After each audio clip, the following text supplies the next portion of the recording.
So this is just another hoax, and they're juicing the polls. These are fake polls. Trump's going to kill her. As the political momentum continues to shift in favor of Vice President Kamala Harris, from polls to fundraising to overall energy, right-wing media continues to flail, with MAGA Fox News host Jesse Waters ranting that the polls are fake and insisting that Trump will, quote, kill the vice president.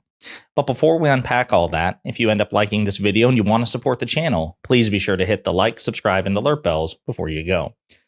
All right, friends, we have a couple of clips to look at in this video. As you know, I'm a cynic by nature. I have been insisting for months, and even now that the momentum is still shifting on our side, insisting to those of you watching that the election is not over. It happens in 3 months, and we may very well lose. It's very, very important to be sober about this and to understand that nothing is set in stone. That said, the momentum is clearly on our side, and MAGA media doesn't know what to do about it. There's so many examples we could cite, but this one was, to me, was the most telling. It's Jesse Waters, Tucker Carlson's replacement, Diet Tucker Carlson on the Fox Propaganda Network, freaking out about the new polls and the new fundraising and the new momentum. And this is what he had to say in response. Glowing endorsement. So this is just another hoax waltz. And the media is just going to protect and elect this guy. And they're juicing the polls. I just found out this country identifies R+2. And all the polls we've been seeing with Kamala doing so well, their samples, R+7, R+8, R+4. These are fake polls. Trump's going to kill her. So, yeah, according to Jesse Waters, all these top-rated, triple-rated polls, I mean, they're fake. It's just fake. It's a hoax. Trump is going to kill the vice president, so says Jesse Waters. Now, listen, again, it's so funny because this is where I feel vindicated. And I understand that a lot of my audience, they don't like it when I say this, but polls do matter. They're snapshots in time. They do matter. There's a reason that every professional political campaign, from the Trump campaign to the Clinton campaign to the Obama campaign to the Biden campaign and now the Harris campaign, they use polls. Polls matter. If you disagree, you are simply wrong. What polls are not necessarily is predictive, right? They're snapshots in time. So a great poll for Trump today can be a terrible poll for him next week because attitudes can shift. It's important to keep that in mind. Jesse Waters is saying, no. It would be rational for Waters to say, yeah, the polls are not great for Trump right now, but this is the Harris honeymoon and we have time to change things. That would be a reasonable take. But instead, he's so emotionally invested in this and so emotionally invested in the notion that Donald Trump is wildly popular and infallible that he can't even conceive that even temporarily Trump is just legitimately outmatched. And so he says the whole thing is fake. Everything's fake. This country is Republican. Pretty pathetic stuff. And before we get into the polls, I want to play another clip here, courtesy of Decoding Fox News. She put this together. You should definitely check out her Twitter page. This is a more sober analysis than what you find from Jesse Waters, but it's also on Fox. You have Fox and Friends here, Ainsley Earhardt, Steve Doocy, and Brian Kilmeade, also struggling to deal with the shifting momentum. Now, this is a couple of days old, but they're hanging their hopes on what is affirmative action for the Republican Party, the Electoral College. That's where they're hanging their hopes. So we're going to play this clip and then dash their hopes in real time. And it's going to be a lot of fun. Nate Silver, who is one of the people who, and we reported, he was one of the early people who said Joe Biden's got to drop out because he's not all there. What he says is the Democrat side obviously has gotten a jolt of excitement. And we saw that with the big rally yesterday down in Atlanta. So they are tightening. And right now, that particular number, Donald Trump is down about 4.5, but he's still predicting that Donald Trump will win the Electoral College vote. However, when it comes to the popular vote, he's still suggesting, according to his calculations with 40,000 different variables, right, that Kamala Harris will win once again. But then again, you've got to go back to George W. Bush. Last time a Republican won the popular vote. Again, definitely check out Decoding Fox News. But so what you have there, and you can see it on Kilmeade's face. So the guy who wasn't talking, he had the 1,000-yard stare with like the frozen smile on his face because they're pinning their hopes on the Electoral College, which is affirmative action for Republicans. It's the only way they can compete in presidential elections based on their current, slate of candidates and their current slate of policies. Republicans have won both the popular vote and the Electoral College vote in the past. It is possible. But they actually have to try to appeal to more voters. They have to try to appeal to moderates and independents and people who are outside of the MAGA bubble, and they just simply refuse to do so. So rather than moderate, rather than be reasonable or more reasonable. They instead pin their hopes on this, this antique, this relic, this terrible idea from the founding fathers, an electoral college, which, by the way, you will nary find in any other advanced democratic republic on earth, because they elect their chief executives by popular vote, because that's the smart, rational way to do it. There's a reason that every state in this country, all 50 of them, including the deep red ones, they elect their governors, their versions of the president, by popular vote. Popular vote is just simply the way to go. But here's where we dash their hopes in real time. Nate Silver doesn't agree with them. Nate Silver says that probabilistically at this moment, Vice President Kamala Harris will win not just the popular vote, but the Electoral College as well.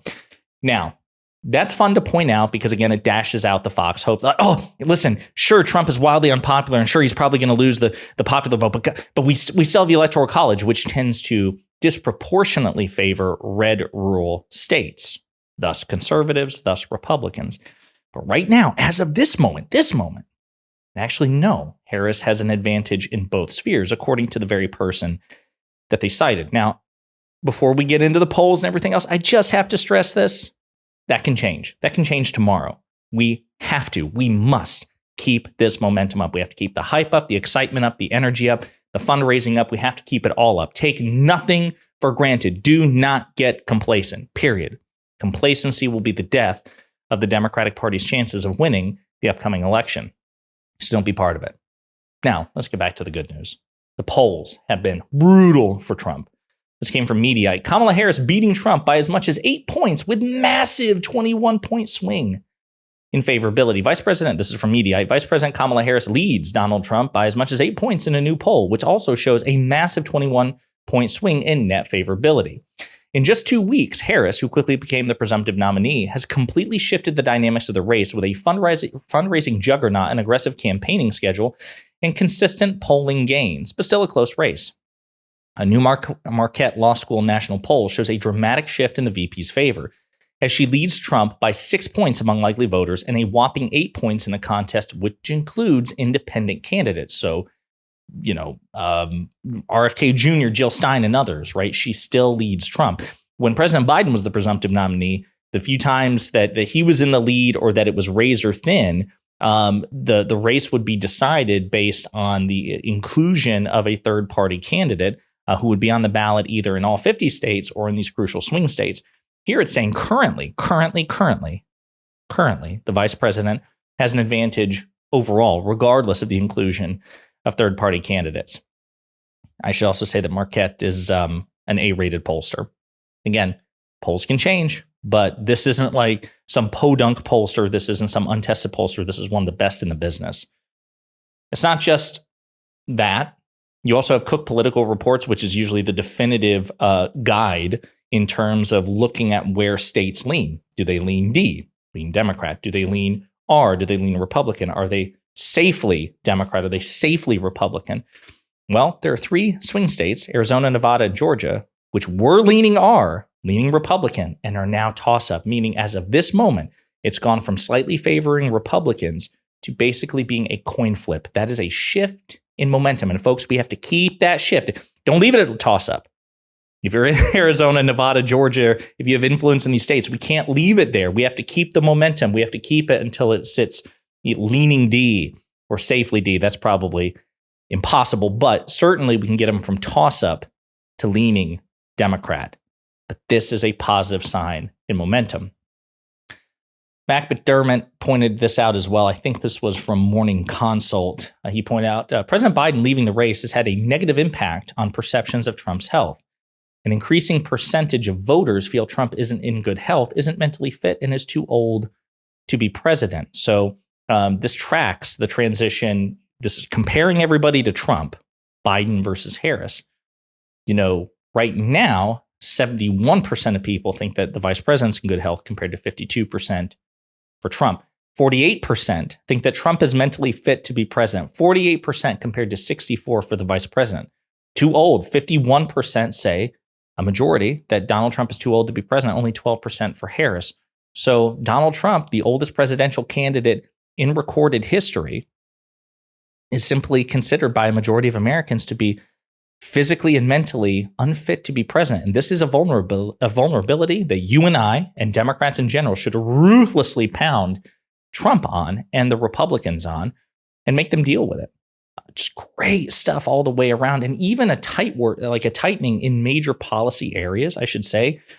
Fox has broken this down. We've covered it in previous videos on immigration, on the economy, on major areas where Republicans have a perception advantage, where they have a polling advantage. The vice president is closing that gap. And again, we can't stop there. We have to keep it going, keep the momentum. But she is gaining ground. Love to see it. Yeah, Morning Consult poll, 48. Harris is leading 48 overall by 4 points to 44, another triple rated pollster. And Harris enjoys, she's in some polls, she enjoys a decisive lead in critical swing states. In other polls, she's behind, but within the margin of error. So again, the polls range are snapshots in time. But overall, the story, going back to the Mediaite article, is that in every sector, she's gaining ground. She's either leading or within the margin of error, or even if she's not in the margin of error, she's closing the gap. All of that is bad news for Trump, which is why MAGA Fox News host Jesse Waters, going all the way back to that first clip, is panicking. The polls are fake. It's a hoax. He's going to kill her. That is the flailing of a desperate, out-of-touch person who can't cope with the fact that his candidate is wildly unpopular, very stupid, very old, mentally unfit, according to most Americans, and is vulnerable to losing. Now, he still may win. Contrast that to how we depict him here at Pondering Politics. I don't like Donald Trump. You don't like Donald Trump for very good reasons. But most of us recognize the fact that he could still win this damn election because of things like the Electoral College and others. We don't take it for granted. It's not outside the realm of possibility. They can't even fathom it.